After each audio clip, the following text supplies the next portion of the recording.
Alam mo ba na ang bansa na may pinakamalaking oil deposit sa mundo? Isa rin sa mga pinakamahirap? Oo, tama ang narinig mo. Sa video na ito, tatalakayin natin ang 5 bansa na may pinakamalaking oil deposit at ipapakita kung bakit hindi lahat ng bansa na mayaman sa langis ay mayaman sa pera. Manatili ka sa dulo ng video dahil matututunan mo ang dahilan kung bakit nagkakaiba-iba ang epekto ng langis sa ekonomiya ng bawat bansa. Nasa ika-5 pwesto ang Iraq. Mayroong 145 bilyong barrels ng oil deposit ang bansa na ito, kaya isa ito sa pinakamayamang bansa sa langis sa buong mundo. Pero kahit sobrang dami ng langis, hindi sila kabilang sa pinakamayamang bansa sa mundo. Bakit? Matagal na silang nakararanas ng conflict at digmaan, kaya bumagsak ang ekonomiya. Malawak rin ang corruption sa gobyerno, maraming kabataan ang walang trabaho, at sobrang nakadepende ang ekonomiya ng bansa sa langis. Kapag bumaba ang presyo ng langis, naapektuhan ang buong ekonomiya nila. Sumunod sa listahan ay ang Iran. Mayroong 157 bilyong barrels ng oil deposit. Ito rin ang lugar ng unang major oil discovery sa Middle East noong 1908 ng isang British company. At halos 100 taon na silang nagpo-produce ng langis. Kahit na mayaman sa langis, marami pa ring mahihirap dahil sa maling pamamalakad ng gobyerno, corruption, sanctions, inflation, at currency collapse.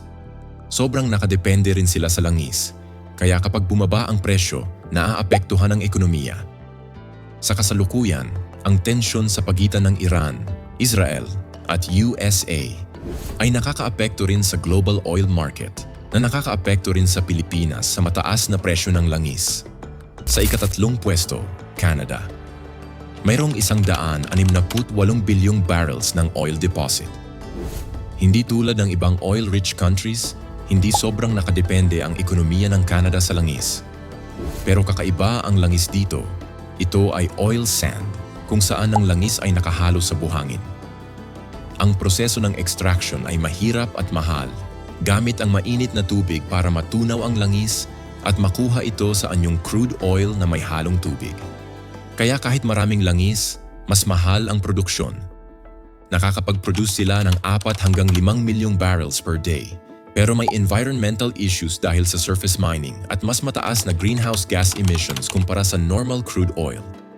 Sumunod ay ang Saudi Arabia, kilala bilang isa sa top oil producer sa buong mundo. Mayroon silang 200 at 67 bilyong barrels ng oil deposit. At ang ekonomiya ng bansa ay sobrang nakadepende sa langis. Pero bakit kahit bumaba ang presyo, hindi gaanong naaapektuhan? Una, mura ang cost ng extraction kumpara sa Canada. Pangalawa, dahil sa petrodollar, ipinagbibili nila ang langis gamit ang US dollar, isang kasunduan sa pagitan ng USA at Saudi Arabia. Kaya kahit bumaba ang presyo, nananatiling matatag ang ekonomiya nila. At sa unang pwesto, Venezuela. Mayroon silang 303 bilyong barrels, pinakamalaki sa buong mundo.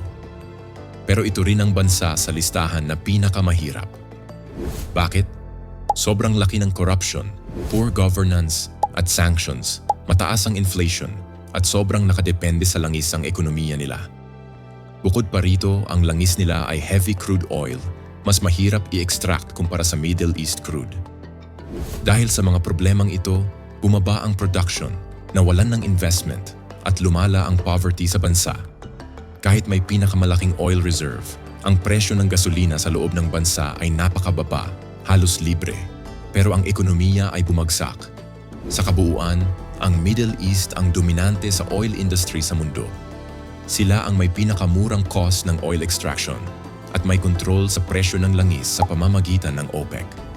Kaya kahit maraming bansa ang may oil, iba ang epekto sa ekonomiya depende sa management, production cost at dependency sa oil. Kaya sa susunod na makita mo ang presyo ng langis sa balita, tandaan mo. Ang laki ng oil reserve ay hindi nangangahulugang mayaman ng bansa. Maraming factors ang nakakaapekto. Pamamahala ng gobyerno, corruption, presyo ng oil, at economic policies. Sana ngayon mas malinaw sa'yo kung bakit may mga bansa na may pinakamalaking oil deposit. Pero mahirap pa rin. Kung nagustuhan mo ang video na ito, Huwag kalimutang mag-like at mag-subscribe para updated ka sa iba pang mga kwento tungkol sa langis at ekonomiya sa buong mundo.